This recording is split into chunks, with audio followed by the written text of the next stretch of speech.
Final frontier और final मुकाबला India बनाम ऑस्ट्रेलिया का आज होगा।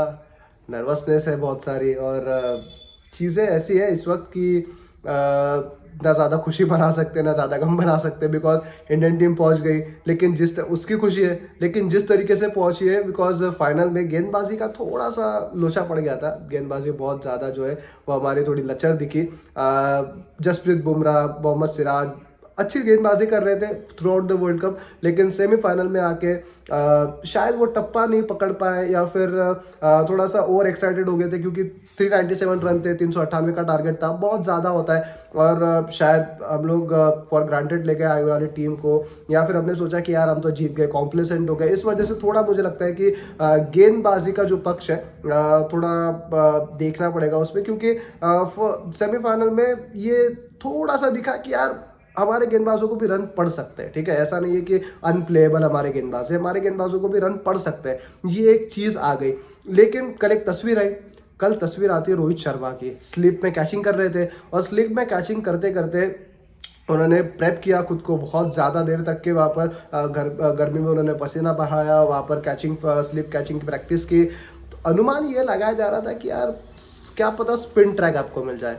लेकिन आपको ये भी जानना है कि spin track that doesn't mean कि आपके अश्विन भी गेम में आएंगे, क्योंकि जिस तरीके से आपकी टीम इंडिया चल रही है और जैसे आपका कारवा चल रहा है, अनबीटन अभी तक के आप हो, और जो कॉम्बिनेशन के साथ आप जा रहे हो, जो कॉम्बिनेशन के साथ आपको एक कॉन्फिडेंस है, शायद मुझे नहीं लगता कि उसको आपको तोड़ना चाहिए। क्योंकि आपको इस तरीके से अब देखना है कि कैसे हम लोग ये एक मुकाबला और जो है वो अपने खिलाड़ियों को कॉन्फिडेंस देने के साथ साथ हम लोग उसको जीते भी, वो आपको एक देखना पड़ेगा। और जब आपको जीतना होता है ना बड़ा मुकाबला, तब आपके खिलाड़ियों को साथ लेकर चलना पड़ता है। जो आपका विनिंग कॉम्बिनेशन है उसी के साथ आपको जाना पड़ता है, ज़्यादा उसके साथ छेड़छाड़ करनी पड़ती नहीं है। तो इस वजह से मुझे नहीं लगता कि ज़्यादा कुछ चेंजेस करने चाहिए।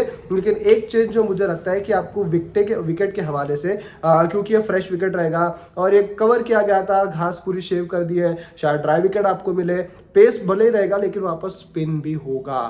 तो स्पिन होता है तब आपके रविंद्र जडेजा और कुलदीप यादव दोनों काम में आते हैं। चेन्नई का आपको विकेट याद होगा, चेन्नई में था स्पिन ट्रैक, टर्निंग ट्रैक नहीं था ज़्यादा, मतलब रैंक टर्नर नहीं था, लेकिन टर्निंग ट्रैक था वहाँ पर। तो टर्निंग ट्रैक होने के हवाले से फिर आपको पता ही है जिस तरीके से जडेजा ने और कुलदीप यादव ने पहले मैच में कहर बरपाया था, 197 ही रन बना पाई थी ऑस्ट्रेलिया की टीम वहाँ पर। इस वजह से मुझे ये लगता है कि थोड़ा सा अब आपको ये देखना है कि स्पिन ट्रैक अगर आप करोगे तो क्या पहले मैच वाला ही हाल होगा, क्योंकि ऑस्ट्रेलिया ने ये दिखाया कि भाई स्पिन के सामने बहुत ज़्यादा लचर है। सेमीफाइनल में आपको दिखा कि सेमीफाइनल में स्पिन के सामने, और वो भी साउथ अफ्रीकन स्पिन के सामने, शम्सी और महाराज, विद ड्यू अपॉलॉजी, कोई मतलब ये नहीं है, लेकिन हमारा स्पिनर उनसे बहुत ज़्यादा बेहतर है, हमारे स्पिनर बहुत ज़्यादा उनसे अच्छे स्किलफुल है। तो जडेजा और कुलदीप यादव के सामने जो है वो मुझे नहीं लगता कि ऑस्ट्रेलियन बल्लेबाज इतना ज़्यादा चल पाएंगे अगर आपको स्पिन ट्रैक मिलता है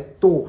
और अगर पेस मिलता है तो पेस हमारे पास है। अब यहाँ से इंडिया यही सोचेगा कि यार लेट्स होप कि एक और टॉस हम लोग जो है वो जीत जाए और पहले बल्लेबाजी ही करें। बिकॉज दो चीज़ें यहाँ पर ये आएगी कि जब आप पहले बल्लेबाजी करते हो, बड़ा मुकाबला, फाइनल, वर्ल्ड कप फाइनल से बड़ा तो कुछ हो ही नहीं सकता ना क्रिकेट में, तो ये सबसे बड़ा मुकाबला होगा इस साल का।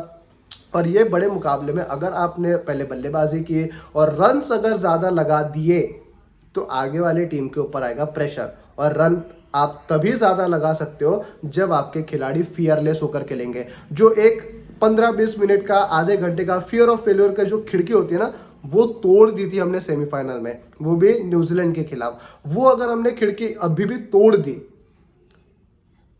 तो भाई साहब आप समझ लो कि रन आपके ज़्यादा पड़ने वाला है।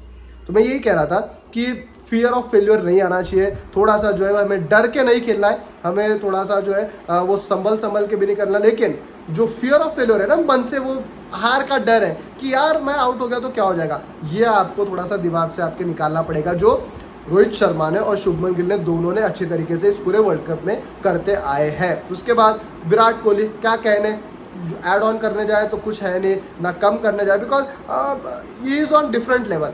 ओडीआई की अगर हम लोग बात करें, the best batsman of ODI till date, period, बात खत्म हो गई। ठीक है, बात यहाँ पर खत्म हो गई। जब से वर्ल्ड कप शुरू हुआ, जब से क्रिकेट शुरू हुई तब से लेकर अब तक ओडीआई क्रिकेट का बेताज बादशाह बल्लेबाजी का विराट कोहली है। तो है, बस पीरियड। इसके बाद विराट कोहली के ऊपर कोई बात नहीं। चौथे नंबर पे श्रेयस अय्यर, जिस तरीके से उन्होंने प्रभावित किया उनके ऊपर पहले तो ये था कि यार क्या पता ये करेगा नहीं करेगा, क्या होगा, उनके लिए वेट किया गया था। कप्तान कोच ने उनके ऊपर जो है वो बहुत ज़्यादा ट्रस्ट जताया। उसके बाद जिस तरीके से उन्होंने रिस्पॉन्ड किया, साथ ही केएल राहुल और श्रेयस अय्यर दोनों के लिए हमने बाकायदा सिलेक्शन मीटिंग को जो है वो हमने पोस्टपोन कर दिया था, डिले कर दिया था कि जी हम लोग इनके ऊपर देखेंगे ये ठीक होते हैं या नहीं होते। तो इस वजह से दोनों ने जिस तरीके से रिस्पॉन्ड किया, उसके बाद हार्दिक पांड्या नहीं है, लेकिन रविंद्र जडेजा ने उनकी कमी करने नहीं दी है बल्लेबाजी में, उन्होंने अच्छा किया। सूर्य कुमार यादव से थोड़ी सी और ज़्यादा उम्मीदें रहेगी, वो अच्छा करते आ रहे, जब उनको मौका मिला। पिछले मैच में एक ओवर था उनके पास, क्या पता वो 2-3 चौके लगा देते, लेकिन वही छक्का मारने के चक्कर में ग्लोरी शॉट और वो आउट हो गए। लेकिन वही हम लोग उम्मीद करते हैं कि सूर्य कुमार यादव से थोड़ा सा ना आपको और रन बनाने पड़ेंगे, आपको थोड़ा सा दिमाग लगा के खेलना पड़ेगा। उसके बाद जडेजा की आपको बात बता दें, स्पिन से क्या, बल्लेबाजी से क्या, फील्डिंग से क्या, तकरीबन 2 या if I am not wrong 3 उन्होंने मेडल जीते फील्डिंग वाले, जो हमारा ड्रेसिंग रूम में मिलता है। इस हवाले से उसके बाद आपके तेज़ गेंदबाज थी ना, आप देख लो कुलदीप यादव, उनमें एक ऐड ऑन कर दो स्पिनर के हवाले से। ओवरऑल इंडियन टीम काफ़ी ज़्यादा अच्छी लग रही है और चीज़ें जो है वो अब ये हो रही है कि इंडिया के फेवर में सारी चीज़ें जा रही हैं। तो उम्मीद हम लोग यही करेंगे, आज बड़ा दिन है तो आज के दिन जो है वो मुकाबला भारत जीते और 10 साल के बाद का जो आईसीसी टूर्नामेंट जीतने का जो सपना है वो हमारा पूरा हो और वर्ल्ड कप का 13 साल का सपना हमारा पूरा हो, सूखा ख़त्म हो जाए ट्रॉफीज़ का, ये हम लोग चाहते हैं। बिकॉज पिछले कुछ सालों से हमने देखा है कि नॉकआउट स्टेजेस में जैसे आ जाते हैं, सेमीफाइनल में, फाइनल में आके हम लोग चोक कर जाते हैं और हम लोग मुकाबले से बहुत बुरी तरीके से हार कर जो है वो बाहर निकल जाते हैं। लेकिन यहाँ पर हम लोग उम्मीद यही करेंगे कि विराट कोहली और रोहित शर्मा की ये टीम 4 चांद लगाए, सपने हमारे पूरे करे। बिकॉज क्रिकेट प्रेमियों का अगले 1 से 1.5 महीने का जो मूड है वो कल ही जो है वो डिपेंड रहेगा, यानी आज के दिन ही जो है वो डिपेंड रहेगा मुकाबले के दिन। अगर तो जीतती है तो फिर क्रिकेट प्रेमियों के लिए उससे बड़ी बात कोई होगी नहीं, लेकिन अगर फिर से अगर सपना रह जाता है तो इस बार दुख बड़ा होगा।